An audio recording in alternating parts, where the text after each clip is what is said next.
Volcoross is a pure single target fight intended as an early raid gear check.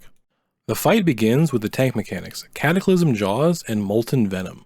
The boss's auto attacks will apply Molten Venom, a stacking debuff that increases the damage you take from Cataclysm Jaws by 50%. You want a taunt swap before Cataclysm's Jaws is cast to prevent one-shots. Volcoross will channel Serpent's Fury onto the raid, dealing an onslaught of fire damage.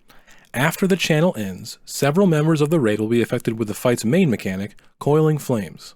Coiling Flames is a 10-second debuff that pulses damage in an AoE around the target affected.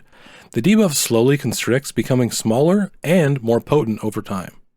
When this debuff expires, it will jump to the nearest target and repeat the same effect again.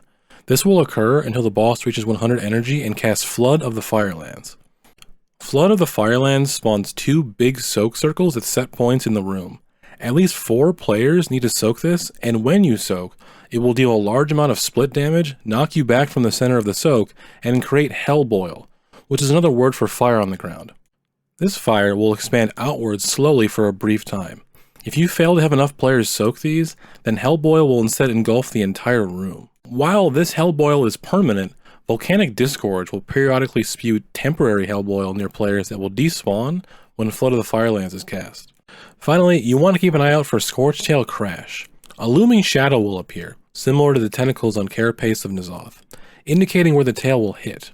After a few seconds, it will smack down, instantly killing anyone underneath it and shooting out tidal blaze from both sides at set locations, one towards the front, one in the middle, and one at the back. You'll want to split your raid up into 2 groups, as the set locations of Flood of the Firelands soaks will require this over the course of the fight.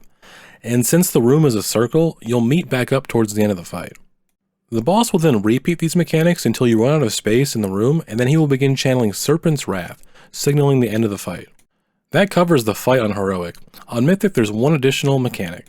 When the Coiling Flames debuffs expire on targets, it will then turn into a raid soak called Coiling Eruption, before turning back into Coiling Flames again.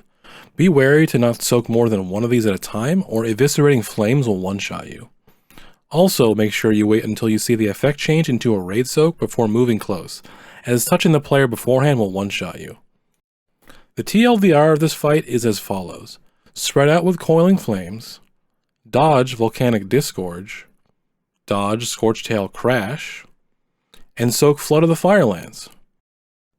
As always, thank you for watching, and if you want to learn how to defeat the next boss, the Council of Dreams, make sure to tune into the next video.